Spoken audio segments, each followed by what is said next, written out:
Good evening, all. Hope you've had a great week and about to have a good weekend here coming up. Just here in the office trying to get a little work done after got the kids down and spent the day with family today. So I didn't have school today. Anyway, I'm going to talk about my personal story real quick. I've never really talked about my personal story. And, I don't like to lecture people on the way they're acting because I'm not perfect either. So whenever I need to talk about an issue, I'll try to talk about my story to show that I'm not perfect either. My last year in the Army was 2016. It was my last full year in the Army. I was in Korea, and I started to age out. I was over 40, and my back just got crushed, and got a bunch of pinched nerves. So they decided to send me back to the U.S. instead of keep me in Korea because I was pretty much immobile. So the last year I spent transitioning out at a medical unit. I spent a whole year transitioning out before they discharged me. That last year that I was in, people came and talked to us. And they were offering us free stuff. They were offering us, free counseling. People came in and told us how great we were for serving our country. And, that went on for a whole year, and I heard that for a whole year. And, when I was in the military, when I was on active duty, the respect that I got from being on active duty was enormous. I go anywhere in my uniform, and people would just be coming up to me, wanting to take pictures with me, saying thank you for your service. Whenever I show my active duty ID card, everybody was telling me thank you for your service. I, would get first class tickets. I get bumped up from coach to first class. Me and my wife took a trip to Hawaii one year, and I got bumped up first class. We got a first class seats to Hawaii when I'd gotten us coach seats. So it was great. It was like a gravy train. And, we deserve it. I've been working hard. I just come off a unit at the Old Guard in Fort Myer, which is the ceremonial unit for the military. And they do ceremony for the president and all these other dignitaries. And, we did shows every Wednesday night for civilians to come in. And, I was like a tour guide. I talked to civilians, get hundreds of selfies done. But that was an extremely busy unit. It was one of those units where if you made a mistake, 4 or 5 people were going to tell you about it. It was a unit that was a perfectionist unit because of their nature of their job. So, I deserved a lot of the free stuff I got, I felt, based on some of my experiences. But I also went to my head. I thought all this free stuff I'm getting, everybody's coming up wanting to help me out. I am needed more than I need them was kind of my feeling, especially that last year that I was in. So I got discharged from the Army in February of last year. And when I got discharged from the Army, I had a sense of entitlement by that time. I felt I was entitled to stuff just because of my military service. I had a sense of entitlement. I believed that just me being a veteran alone should mean I should be able to just walk into a job. I should be able to apply for a job. The hiring manager is going to be like, this guy's a veteran. We got to hire him. He served his country. And that's kind of what I've been led to believe that last year that I was in the Army was going to happen. Those that are coming out of the Army, Soldier for Life Transition Program, which is the old ACAP program. You know how it goes. You got all these people coming telling you how great you are and how they're going to help you when you get out. Unfortunately, they're not there when you get out, unfortunately. So I got out with that sense of entitlement. I started applying for a bunch of jobs. My resume got me into interviews, which was good. Got me into interviews, but the interviews didn't go well. I wasn't prepared. I went there with kind of a cocky attitude, like I'm a veteran. They're going to hire me just because I'm a veteran. And it doesn't work out that way when you're a civilian. They may tell you thank you for your service, but if you don't meet the qualifications or they feel that you're not a good fit for the culture of that company, then you're not going to get hired. And, of course, I didn't know that at the time.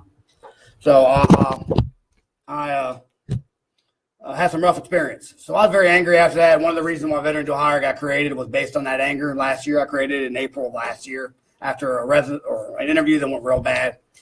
And then, I started talking to people, and people were telling me, even one of my own family members said, look, I'm not going to hire somebody. I was in 14 years. I wouldn't hire somebody that had been in the military 14 years because who knows what skills they were developing, and they're not familiar with the civilian world. So my sense of entitlement started to go away real fast. And I started to realize that part of it was my attitude. I had that sense of entitlement that I believed everybody was going to rally around me just because I'm a veteran. I wasn't prepared. I didn't prepare myself while I was on active duty. So I had to go through a learning process to realize that being a veteran alone isn't going to mean I'm going to succeed. Veterans are a dime a dozen. Most people have a family member that's a veteran somewhere. So the aura that was around me when I was on active duty wasn't there when I became a civilian. I noticed real fast. Everybody I talked to, they had an uncle or somebody that had served in the military. So I began to realize I can't expect just me being a veteran that people are gonna cater to my every whim. So I had to make a decision. One thing that I was able to do is I was able to kind of reflect on what have I been doing wrong. What viewpoint have I had that was not helping me out? And one is that sense of entitlement. You can't have a sense of entitlement. Regardless of how long you may have served your country, having that sense of entitlement was hurting me instead of helping me. So I had to reevaluate things. I had to make some fundamental decisions. And one of those decisions is I was a regular drinker. I drank alcohol frequently and overdrank. So I had to make a decision I was going to cut out alcohol. So I went cold turkey and stopped drinking alcohol completely, which turned out has been a great decision. I also had a bunch of GI Bill money that was just sitting there in a pot. So I'm 42 years old. I have had to restart my career. I've had to restart from scratch, just like I would if I was 20 or 21. So I'm going to college right now for international relations and political science. But if that doesn't work out for me, I'm also doing courses on the side for computer technology. And I'm running Veteran to Hire, and I'm doing family. So I'm probably busier now than I was when I was in the Army. However, I realize now I've got to work hard. People aren't just going to help because I'm a veteran. So that's something that, unfortunately, I see occasionally out of the veteran community. Not too many veterans, but I see occasionally that kind of sense like I'm a veteran and people aren't doing enough for me. That's kind of what I see from time to time. And it is a thinking process that isn't going to help you. It's not going to help you. You have to do it on your own. You have to pick yourself up on your own, and you have to do it. Luckily, there's a lot of resources out there for veterans, such as the GI Bill. There's a bunch of free nonprofits that help veterans out.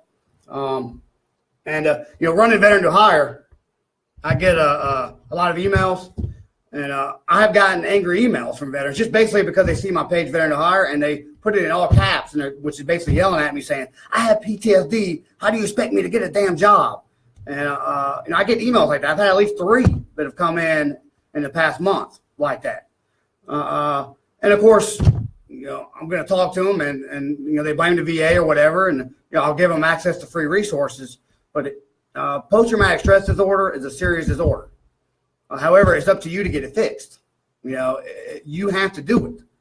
You have to find a resource. I Googled free counseling for post-traumatic stress disorder. I got at least 10 websites that popped up from nonprofits. That's all they do. They got certified counselors and they counsel. So you don't have to go through the VA. But we're turning into a PTSD culture. And that's kind of what the veteran community has started to turn into. And if you go to work and you are having meltdowns at work because you can't function because of your depression or post-traumatic stress disorder, and you're unable to function at work, then there's a huge problem. There's a problem first for yourself. And there's a problem too because every veteran that comes behind you is going to be stereotyped because of your meltdown at work. So you need to get the help. You need to seek help and you need to get help so you're not having those issues at work. Because I know my sense of entitlement took me on a long journey to where I'm at now. And there are some veterans that need to go through that same journey also. That once you're a civilian, just because you were in the military doesn't mean that people are going to hire you based on just the fact you're in the military. So you have to make it work. You have to make yourself hireable. Whether you go to school and you learn some new skills, if you're having depression, like I see on all these sites, even on these job boards that I'm in, depression, anxiety. I'm having anxiety attacks, and they're posting it everywhere. That's fine. But if you're not willing to go get the help, then what do you expect people to do about it? I just hope that you'll kind of go through the journey that I went to, and get the help that you need so you can make yourself hireable and go out there and be productive and do great things for yourself, for your family, and continue to serve this country. But like I said, I'm not perfect either. I was cocky and I was so entitled when I first got out of the military. I was a pain in the neck, I'm sure. And the decisions I made hurt me. And I've had to go through that journey where I'm a little bit more humbled now. And I realize that I can't fall back on my military service to save me. I have to pick myself up and start getting skills and preparing for interviews better. And when I go to work, being productive at that job. Because I know that I got to do it for myself, my family, and the veterans coming in behind me. So, anyway, that's all I got. I just want to talk about, my experiences. UPS, I will be talking to the head of human resources at UPS on Monday at noon. I want somebody to talk about resumes other than me, and he's got a lot of experience. He's going to talk about jobs at UPS also, and they're not just all driver jobs. There are a lot of great jobs. UPS is on a hiring spree right now. So he's going to talk about that. He's going to talk about how to prepare for an interview and how to do a resume. Have a great day, all. Bye-bye.